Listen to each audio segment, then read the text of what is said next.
Yo les gars, on se retrouve pour une toute nouvelle vidéo très spéciale parce que c'est le chapitre 3 de mon histoire que j'ai écrite moi-même, les aventures de Jean.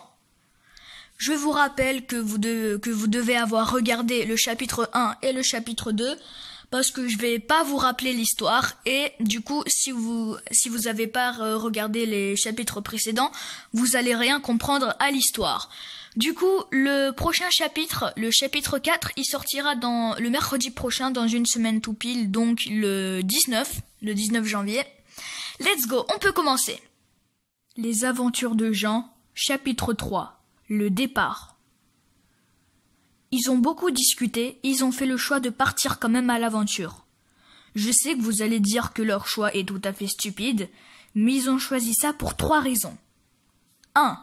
Souvenez-vous qu'ils aiment bien les aventures qui font peur, donc cette aventure est faite pour eux. 2. S'ils gagnent, ils seront tous riches, car je ne l'ai pas dit, mais Samuel et Nicolas étaient assez pauvres. Et 3. De toute façon, ils n'ont pas trop le choix, car Victor les a obligés de faire cette grande expédition. Certes, s'ils n'avaient pas été obligés par Victor et Henri, ils auraient clairement refusé. Et je pense que vous aussi, si vous étiez obligé de faire quelque chose que vous n'aviez pas envie de faire, et que si vous refusiez, on vous aurait coupé en petits morceaux, vous auriez bien sûr choisi de faire la chose, même si vous ne vouliez pas la faire. Nous sommes samedi, et mercredi, ils allaient partir.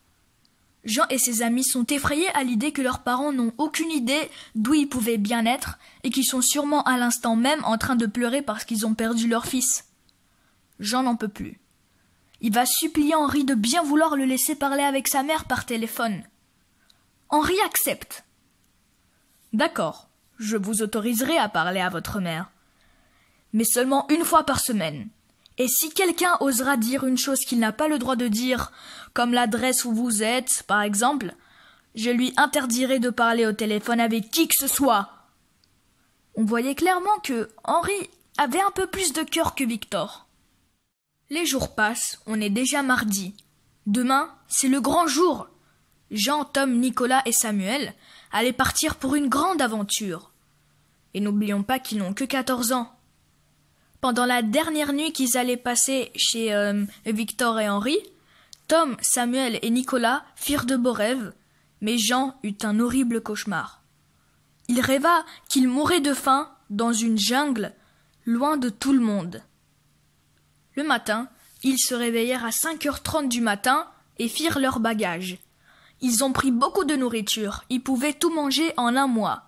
Et après, ils allaient devoir se débrouiller tout seuls. Victor leur a donné son numéro de téléphone. Ils allaient parler très souvent pour que Victor leur donne toutes les indications et les chemins que nos 4 amis devaient prendre. Et Jean, Nicolas, Samuel et Tom sont partis à la recherche de l'or qui se trouvait très loin. Vont-ils rencontrer des problèmes ou des difficultés? Vous le verrez dans les chapitres suivants. Et c'est fini. Donc ce chapitre a été un petit peu plus court que les autres, mais le chapitre 4 sortira dans une semaine tout pile. Et comme d'habitude, si vous avez aimé cette vidéo, n'hésitez pas à liker, à partager et à vous abonner à ma chaîne. Et ciao les gars!